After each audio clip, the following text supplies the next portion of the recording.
Good afternoon. This is going to be a different type of lecture tonight.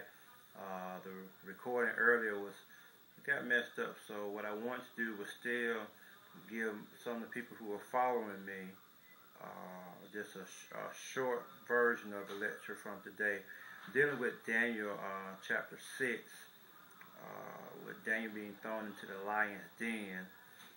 I want to talk to you basically based on being delivered from your den, being delivered from your den. In the story, of course, with Daniel in the lion's den, there was the decree put out by the king that no one should worship in the next 30 days, only him. They should not worship another god. They should not worship anything else. But as you know, Daniel, those of you who are familiar with the Bible, Daniel, he went in, he prayed to his God 3 times a day in the window. And some of the people who were jealous and upset of Daniel because he was made ruler in their kingdom, because he was one of the young men that was caught up in the captivity day. So what happened was that they wanted to have something on Daniel because they did not like Daniel.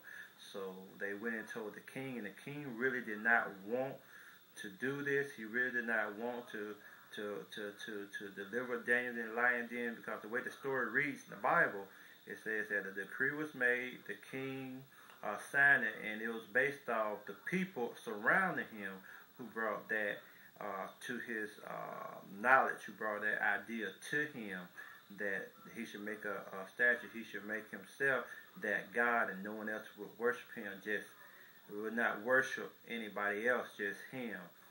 And he signed that decree, he put his signature ring on it, and it became a law.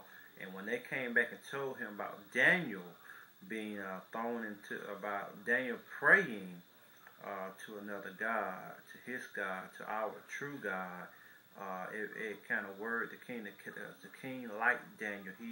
He thought Daniel was a good young man. And so what happened is that he contemplated over this. He worried about Daniel. He didn't want to throw him in the lion's den, and he said, can he go back? He tried to go back and renege and back out of the deal, out of the decree, but they said once it's made, and he cannot go back and undo what he had said. So he has to throw Daniel in the lion's den. And from what the story reads, that Daniel was thrown into the lion's den, the king lost sleep. His sleep went from him, the way the King James version of the Bible reads, and that it went from him, and he was up worried, he was sick, he could not sleep because he was worried about Daniel. And the next morning he got up, he went early to the den to check on Daniel to see had he been delivered from the lion's den. Did his God deliver him? He went in calling his name Daniel, Daniel. And Daniel, of course, had been saved and delivered from the lion's den. So that's the story, but in everyday life, we're thrown into lions' dens. We're thrown into pits that people set up for us because they're jealous, because we may be good people, we may be upstanding citizens. We're doing the things that God has called us to do, and we're making a good impact. We're doing something positive in the world is what I'm trying to say. We're doing something positive to help people. And people surrounding you who may call themselves your friends, people surrounding you who may call themselves your homie, your dog, your BFF, they all around you saying they got your back when they really just trying to set you up for failure. The king didn't want to do this. He was pushed into it by the people around him. He didn't want to throw Daniel in the lion's den because Daniel was a good person who he actually liked. But he allowed this to happen. These people were surrounding, they were around Daniel, they were around the king, but yet Daniel still ended up being thrown into the lion's den because of haters. That's exactly what it was. They were hating on Daniel because he was not like them. He did not have the same cultural background as they did, and they did not like the fact that he moved up the ranks and was possibly over them. So they knew that Daniel prayed to this God, and Daniel was not ashamed of them, so they threw him in the lion's den. Your lion's den today can be anything that's holding you back, could be anything that's putting your livelihood in jeopardy, but we serve a God who is able to deliver us from anything, anywhere.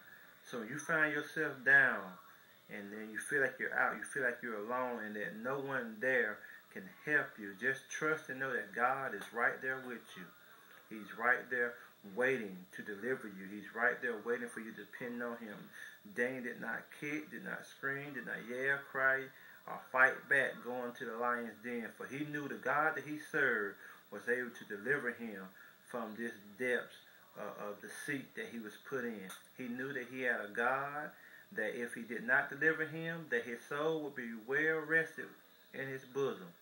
That if he died by the destruction of the lions, that he will rest and rule in heaven with his God.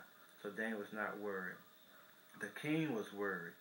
The king knew that Daniel served this God, but yet he still put him in there. And he was hoping, he was praying that this God that Daniel served would deliver him, so he would not have the guilty blood on his hand. And Daniel told him, I've done no wrong against you. I've done no wrong at all, and my God was right there with me.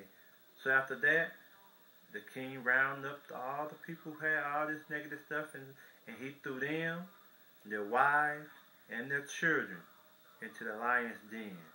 And the Bible says in the King James Version that they were devoured, that they were destroyed, that they were ripped from limb for limb before their bodies actually hit the floor, hit the bottom of the pit. That was retribution for what they tried to do for Daniel.